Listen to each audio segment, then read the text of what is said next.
Welcome back, everyone, to my series of my retrospective reviews of each individual episodes of the highly acclaimed Spongebob Squarepants animated television show. Dating all the way back to its premiere in 1999, SpongeBob SquarePants has become a classical cartoon character and my personal beloved favorite. Seasons 1 through 3 are perfect, Season 4 is pretty darn near perfect, Season 5 is meh, and the rest are god-awful.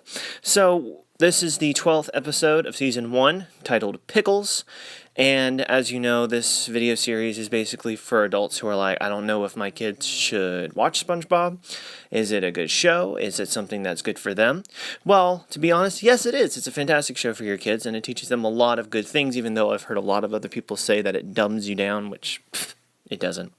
Now, this is a good example of this. Pickles is an episode in which SpongeBob, which highly is shown throughout the seasons as a highly cooperative and over-the-top worker within his employment field. And that's also a very good lesson in and of itself. But he's working really hard, making sure he's a perfectionist, perfecting everything.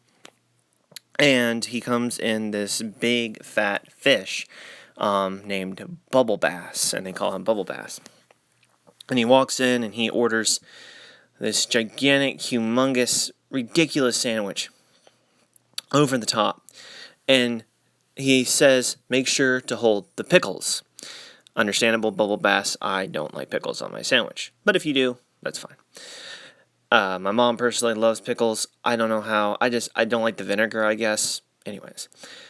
So, SpongeBob automatically makes a sandwich, sits it down in front of him.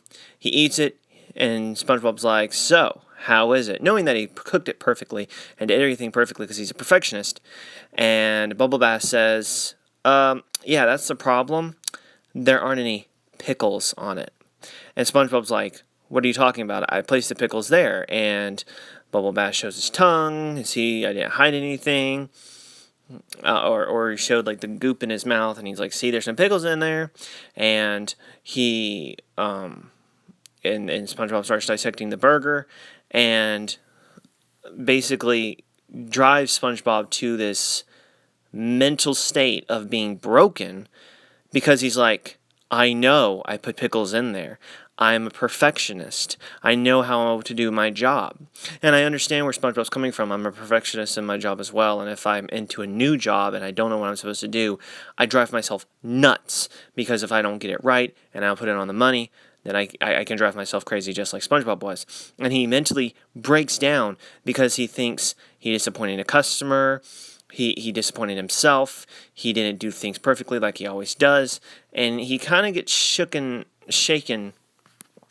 I should say, out of his mentality of being in that perfect sphere, that perfect hemisphere, that bubble. And that's a really cool lesson for kids, and it's a good lesson for adults as well, which is very common in all SpongeBob episodes. Almost any lesson could be applicable for adults or children, and that is, when you're used to something and something hits you, yeah, you might have that moment where you just want to plummet into that sphere of, I'm never going to be able to get out of this, I'm not good enough. But what happens? SpongeBob gets out of it. And with the help of Mr. Krabs, helping him learn, he even gets to a point where he's like, I don't even know if I can make a Krabby Patty correctly. Even though he does. And he's like, I missed the pickles. How can I miss the pickles? He said no pickles.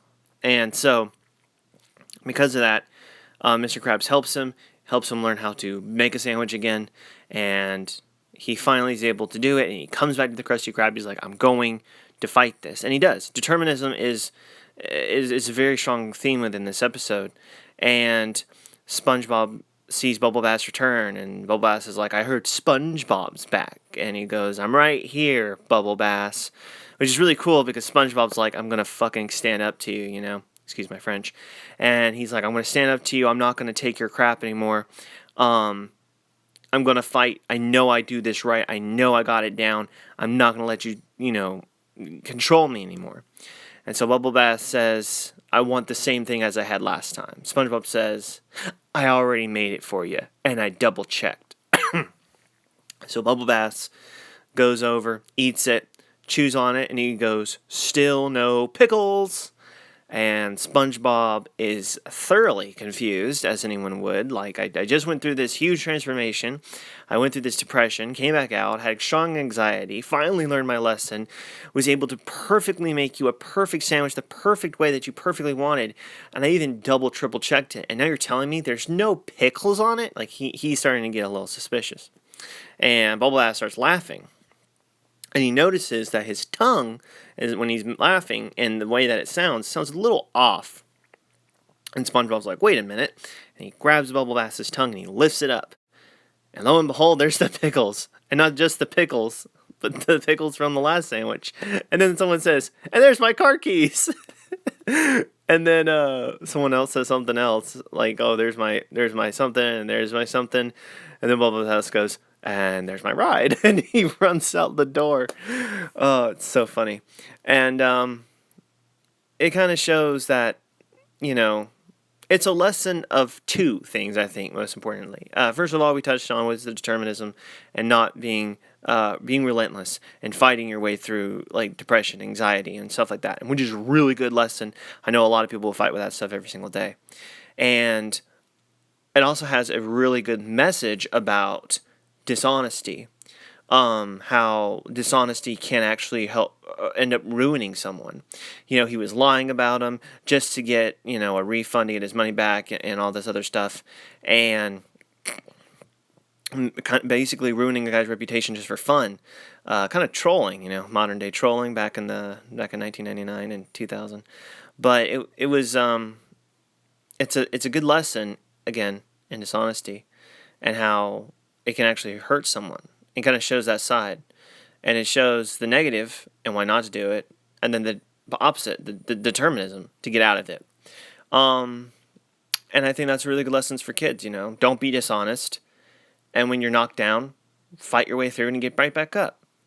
And it's SpongeBob, and on top of that, you have a lot of funny jokes, and a fantastic character of SpongeBob himself. Anyways, this is a fantastic episode. I highly recommend that you watch it if you have not done so. Or if you're thinking about, should I let my kids watch this episode? Definitely. It's a very good episode. Teaches a lot of good core main subjects within it. And I'm sure a lot of people would agree with me. Huge fan base out there for seasons 1 through 3 of SpongeBob. So anyways, tell me your thoughts down below. Like, comment on the video. Subscribe to the channel if you did so already. Thank you for watching this video. I haven't posted in a long time. A lot of stuff going on. If you don't know, I'm engaged to be married. So wedding details are every single day. We're trying to find a house, trying to get a new job, trying to plan a wedding.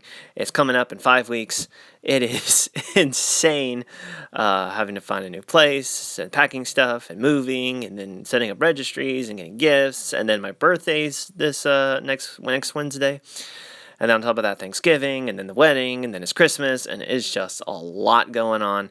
And so I haven't had time to sit down and make a video. And I thought, this is something quick. This is something easy. I love SpongeBob. I know I'd like the back of my hand. I can easily make a video about this and the context and the main lessons. So I hope you did enjoy it. Hopefully I'll be making more content, but you never know. So hopefully I'll be able to. Anyways, everyone, thank you for watching. I appreciate it, and I hope that you have a fantastic rest of your day. Well, I was going into Washington Station to pick up some power converters. You can waste time with your friends when your chores are done. Come on. Well, I was going into Washington Station to pick up some power converters.